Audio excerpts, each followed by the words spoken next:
Hello bearded bee people, welcome back to B&K Bees. I'm trying to do split videos. There's thunder over yonder, so let's try to do this quickly. I have this time and I'm not sure we'll have any more time during split season to be doing videos. So I did a walkaway split video just a few minutes ago. Now I'm going to do one on splitting with a queen cell, but it can also be applied with a mated queen or a virgin queen. They're pretty much the same process. First, let's check to make sure I still have queen cells before I start setting out splits for them, because I haven't checked these since they were put in, so there's always a chance something happened and they decided to pull the plug.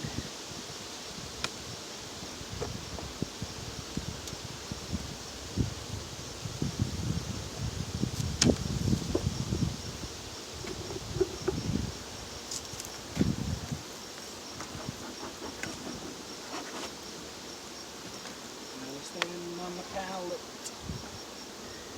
Alright.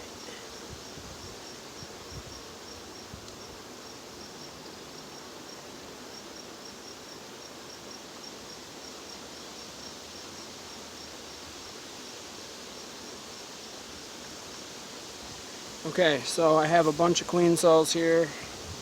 Let's see how many. 1, 2, 3, 4, 5, 6, 7,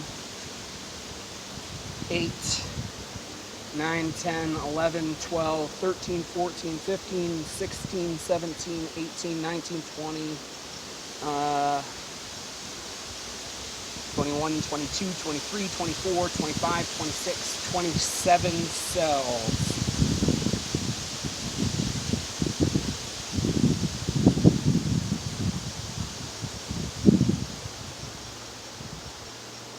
Okay, so that's good. That's good. That's very good.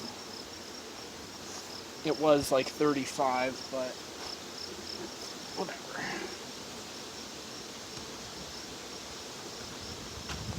Okay. So now let's find a hive to split for the video.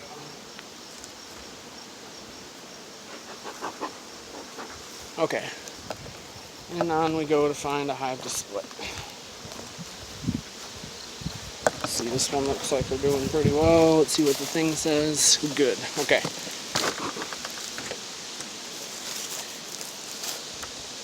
Okay, so the first step is finding the queen. Well, first assessing, I guess, the strength of the colony, and then finding the queen, because you have to know which side you're going to put the, I'm going to guess she's down below. Oh yes, there's a queen excluder. Of course she's down below, you dummy. You need to know which half to put what you're getting. Whether it be a queen cell, a mated queen, or a virgin queen. So this box looks good, nice and full of bees. There's a little bit too much bee space over there on that side, but that won't be an issue after this. Okay, so I'm going to go through this as quickly as I can. Locate her. That's food.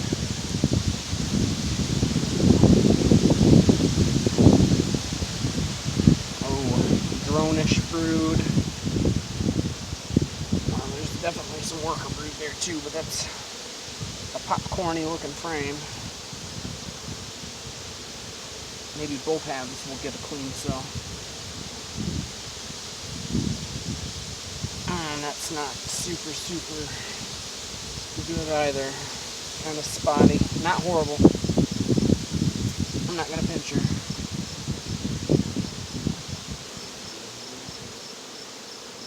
Okay, and they just started paying attention to that one.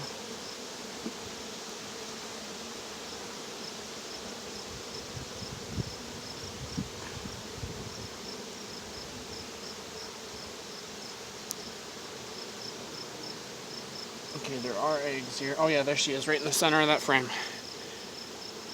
Hopefully you can see her. If not, you'll trust me, I'm sure. Okay.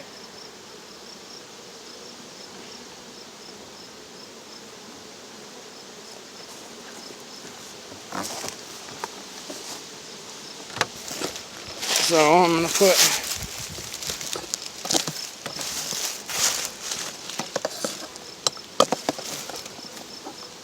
put her in this easy nuke.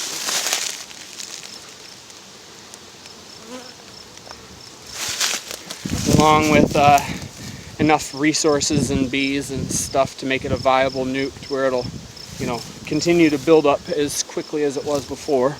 You bring a split, even a queen right portion down in bee numbers so much, it'll take many brood iterations to get the numbers up because it starts off really slow with the tiny amount of bees. So I'm going to make sure that that nuke's pretty well filled out.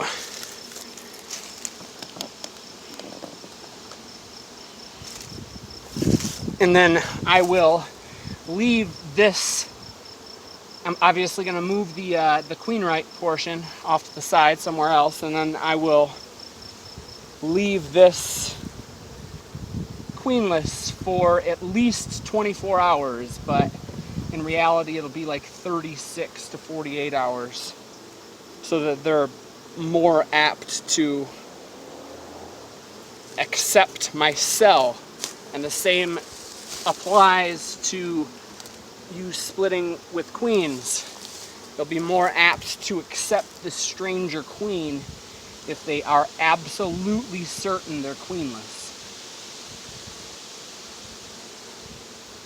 Now, if you're splitting with cells and you're leaving this portion with eggs and larvae, you may want to consider putting your cell into a cell protector, because sometimes they're just stubborn and they'd rather make their cell on their own. You can try to stop that by not leaving them any eggs or larvae, but sometimes that's just not possible. So definitely make sure to leave them queenless for, you know, up to 2 or 3 days, and then give them that cell. Of course, you could leave them queenless for a week and pull out any cells and then give them a cell, but I don't usually do it like that. I have pretty good success rate with cells in a queenless hive that knows they're queenless inside a cell protector.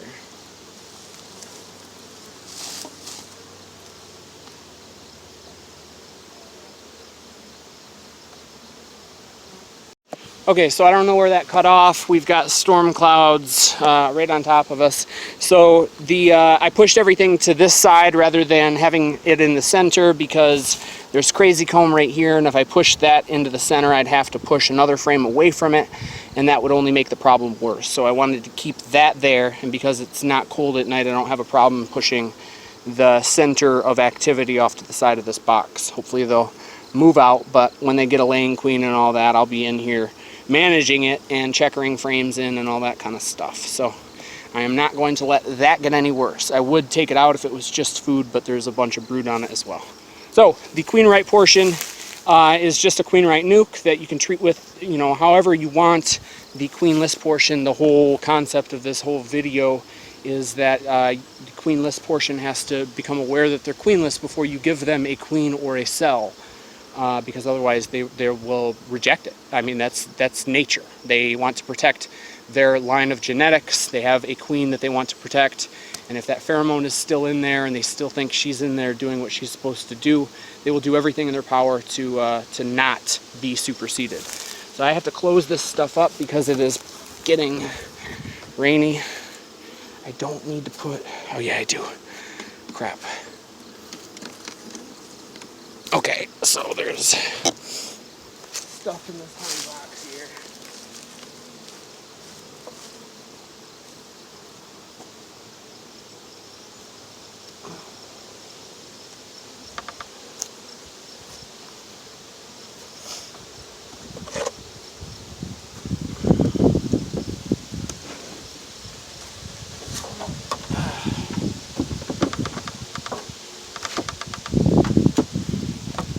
Okay, so that's the gist of making splits.